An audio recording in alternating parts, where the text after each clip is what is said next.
Bogotá, no solamente esta administración, yo creo que desde la Constitución del 91 de manera permanente, pero cada vez más profunda,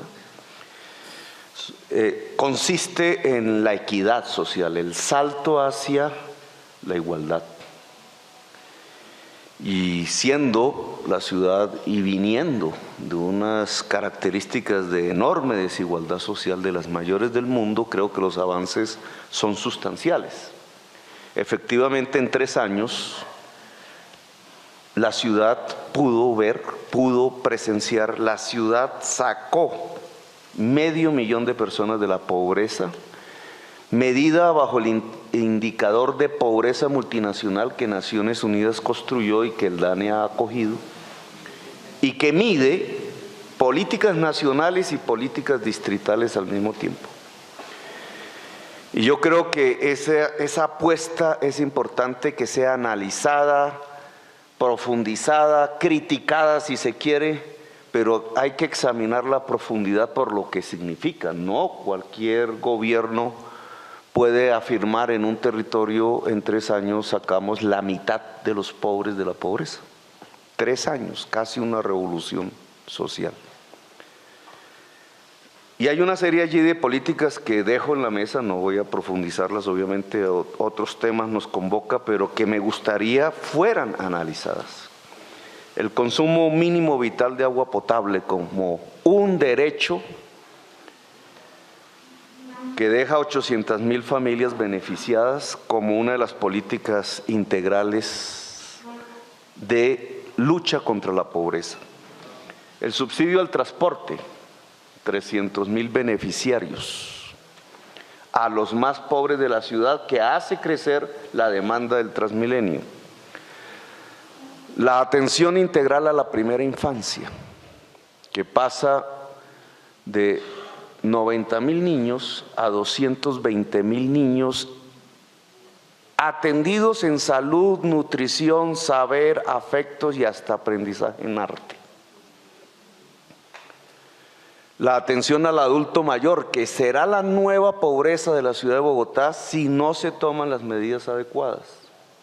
Hemos pasado de 50,000 a 104,000 personas sostenidas a través de un bono de ayuda pensional, dado el fracaso del sistema pensional colombiano en las últimas décadas.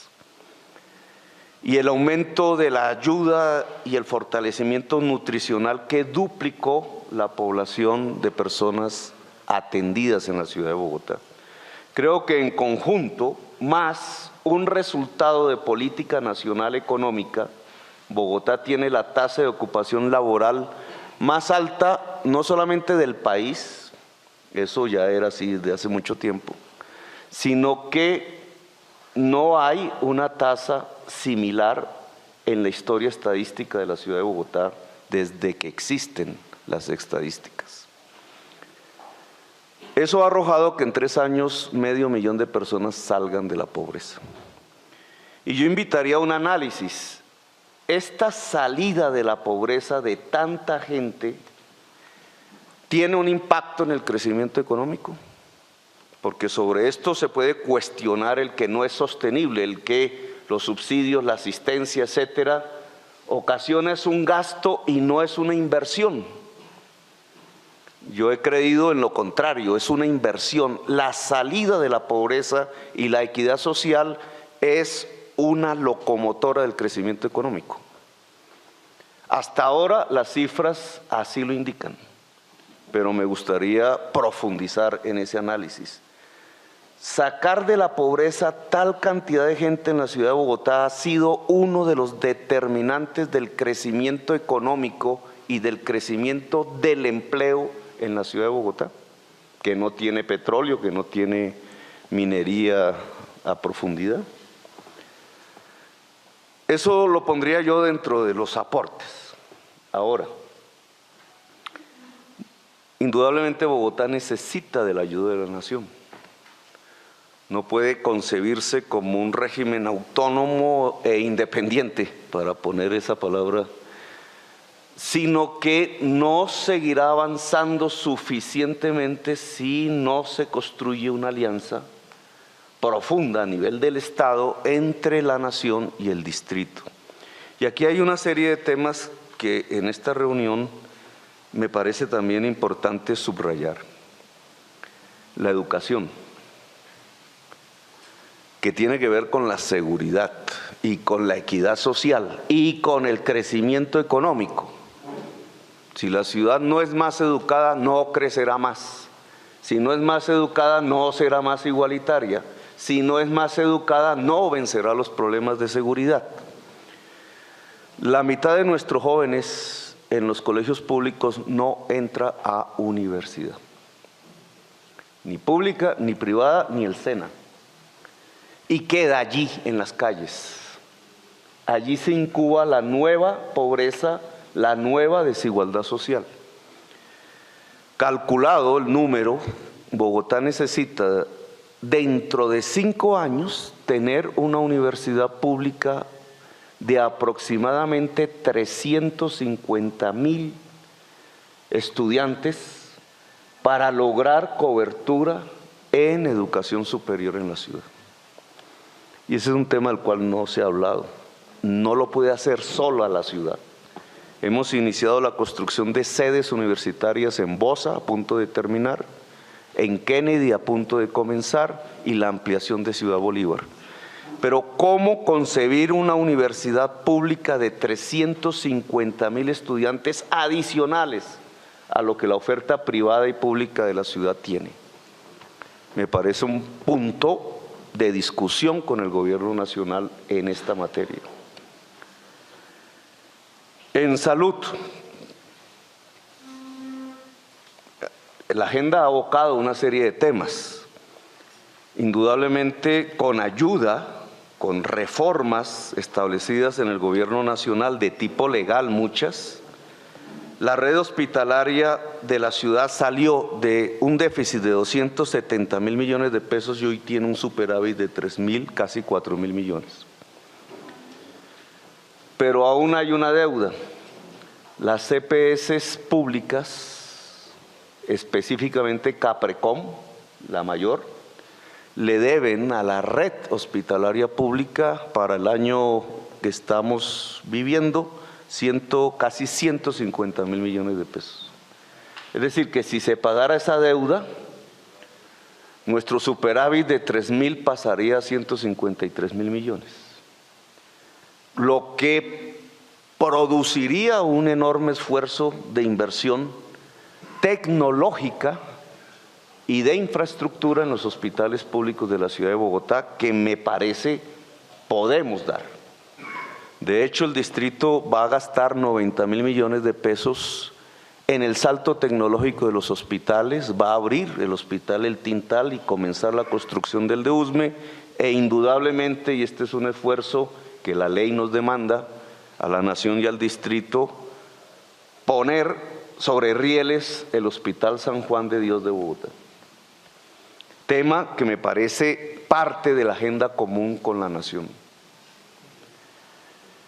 Y en el tema de salud, pero que también toca con la seguridad, y dado la visita que se hizo a los Camat y al centro Bacatá a punto de abrir la ciudad, yo creo que aquí debemos dar un paso. ¿Qué hemos descubierto en materia del delito en la ciudad?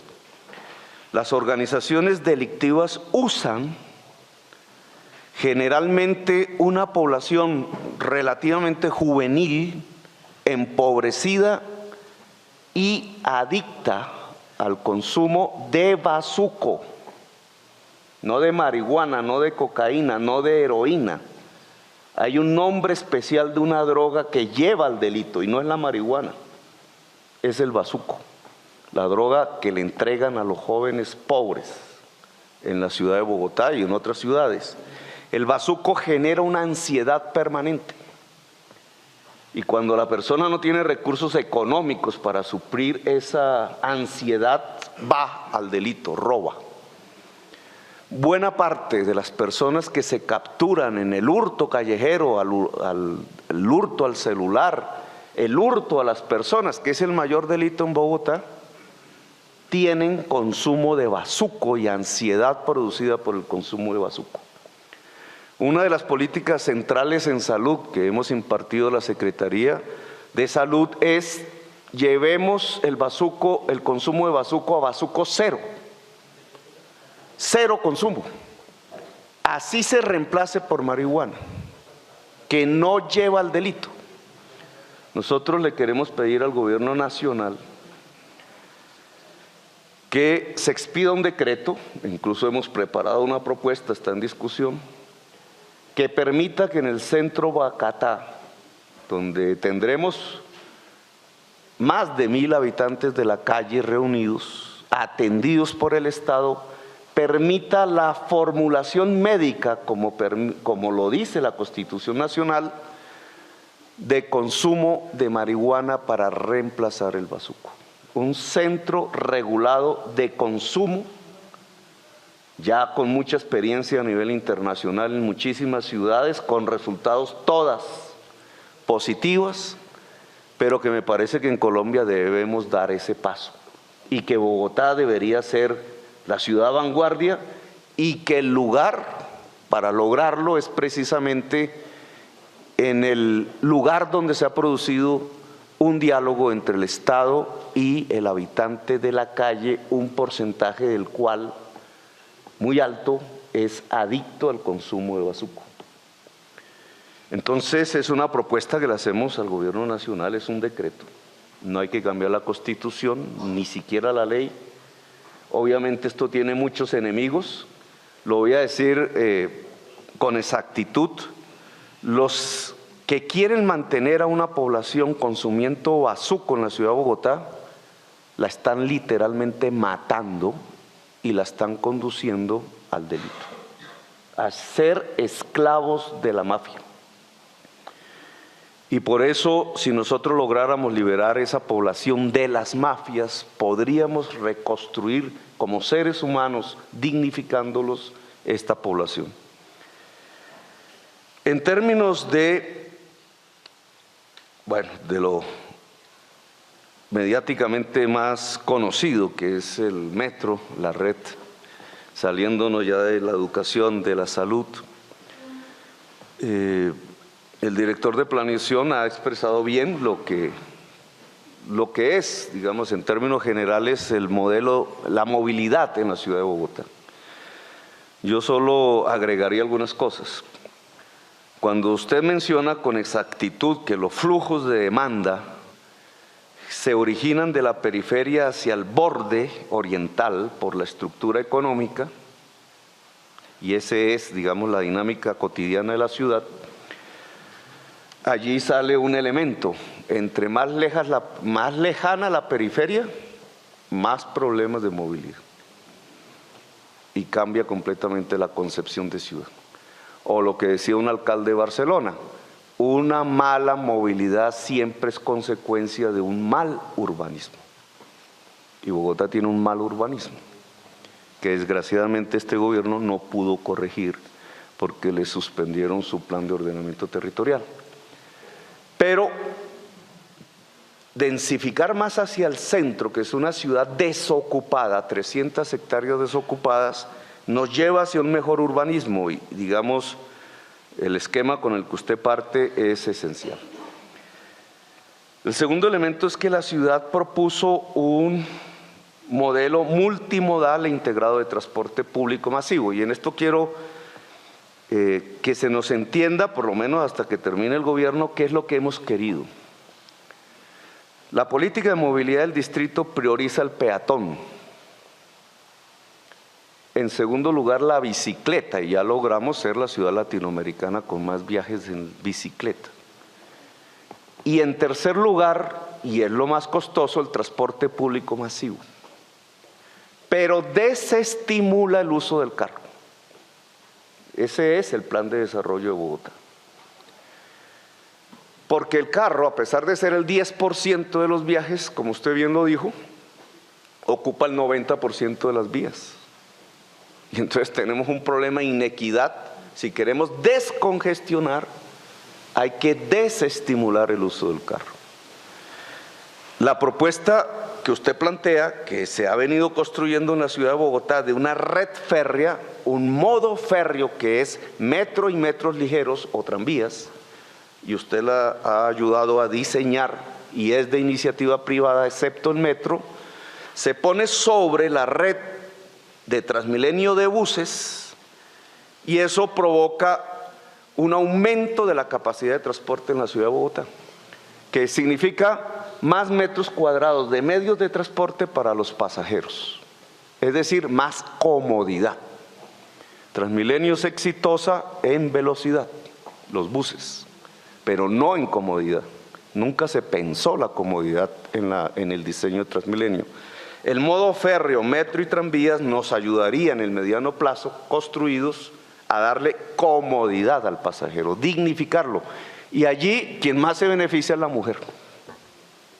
Es casi una medida de política femenina la posibilidad de implantar el modo férreo de transporte en la ciudad de Bogotá. Los costos, etcétera, no los voy a criticar, yo solo diría alrededor de, digamos, del trabajo que se lleva en la estructuración, que podemos empezar adjudicaciones si pensamos no en un contrato, sino si pensamos en fases contractuales 2 o 3 diferenciadas, pero fuertemente coordinadas para evitar el peligro de la interfaz. Podríamos comenzar procesos de adjudicación este año. Tema que estará en discusión porque la propuesta del ministro es diferente. Es un solo contrato. Esa es una opción, tiene un riesgo, un solo contratista puede paralizar el metro. La otra opción, 2 o 3 contratos, disminuye ese peligro, pero aumenta el de la interfaz, la coordinación. Pero el distrito es partidario de 2 o 3 contratos, fuertemente coordinados. Es más, en esa perspectiva, podemos capitalizar las empresas públicas del distrito, EEB y ETB, en $1.500 millones y alistarlas a que participen en los procesos de adjudicación de componentes del metro de la ciudad de Bogotá, como el componente móvil, es decir, el material rodante. Pero es un tema que analizaríamos más adelante. Lo cierto es que en este momento el metro es viable financieramente. Y ese era uno de los objetivos de la estructuración financiera.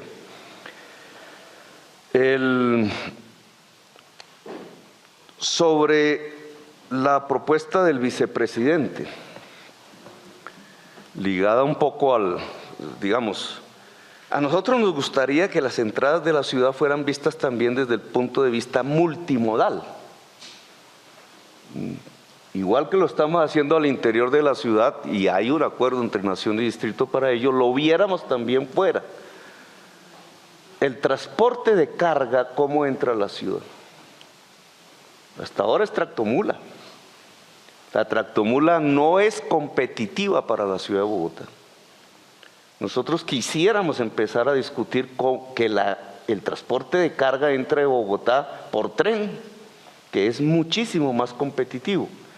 Pero en esto, en algunos puntos estamos de acuerdo, en otros no tanto. Me preguntaría, señor vicepresidente, si no es mejor en Soacha, que es muy importante para nosotros en términos de seguridad, y ahora pasaría a ese último punto, no es mejor que el transporte que viene de afuera bordee Soacha y no pase por encima de Soacha.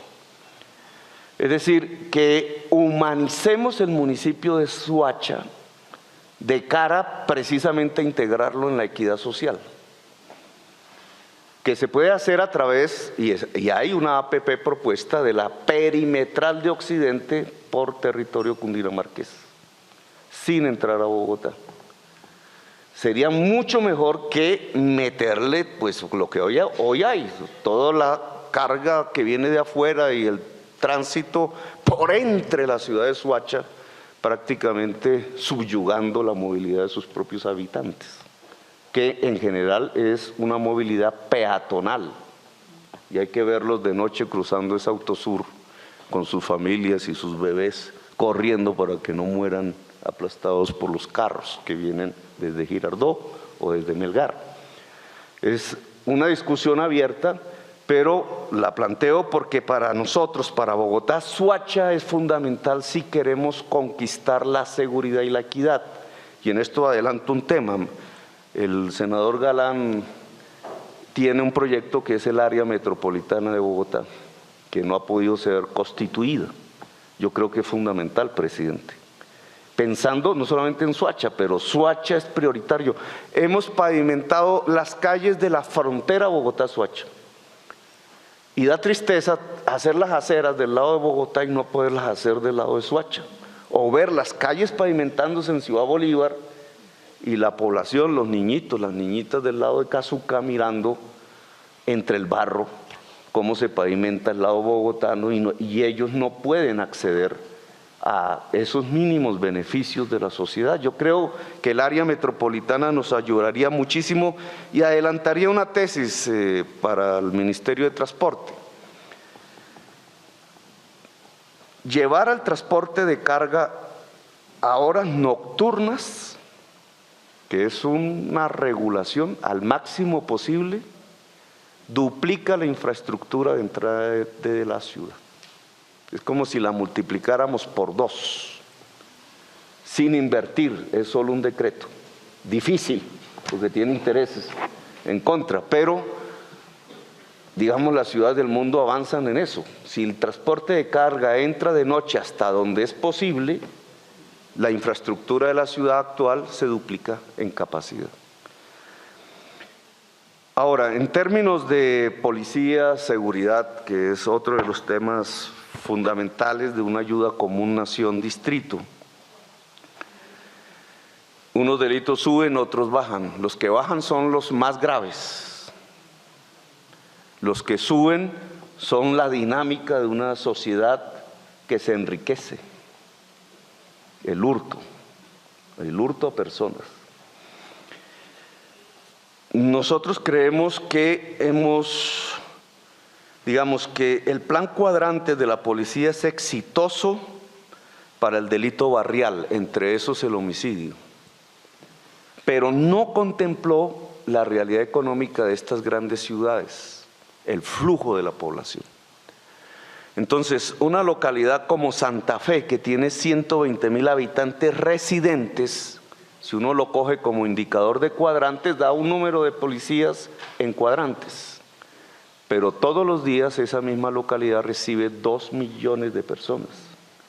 Al recibir 2 millones de personas, los cuadrantes no pueden darle seguridad. Y aparece la necesidad del flujo, una policía para flujos poblacionales, que significa, señor presidente, más policía, porque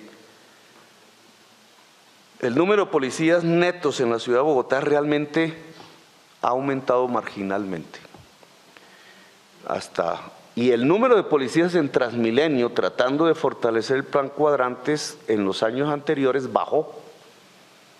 Cuando crecía sustancialmente la demanda de pasajes a unos niveles históricos no alcanzados, 2.400.000 viajes diarios. Entonces aquí se produce una crisis que la ciudadanía ha palpado, ha visto, siente y demanda. Es decir, se creó un vacío alrededor del flujo poblacional en términos de seguridad. Nosotros hemos invertido en luces LED, en cámaras ultra alta definición, pero, y creo que en esto hay un acuerdo, hay que generar un mayor número de fuerza policial en los flujos poblacionales en un plan paralelo al plan cuadrantes en la ciudad de Bogotá para atender esta realidad específica de una gran ciudad.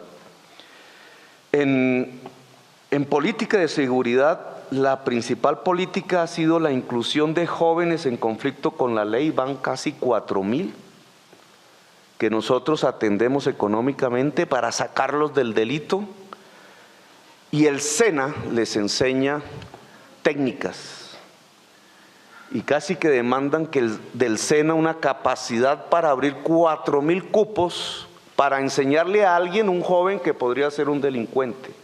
Esa es una agenda común que me parece sustancial si podemos demostrar que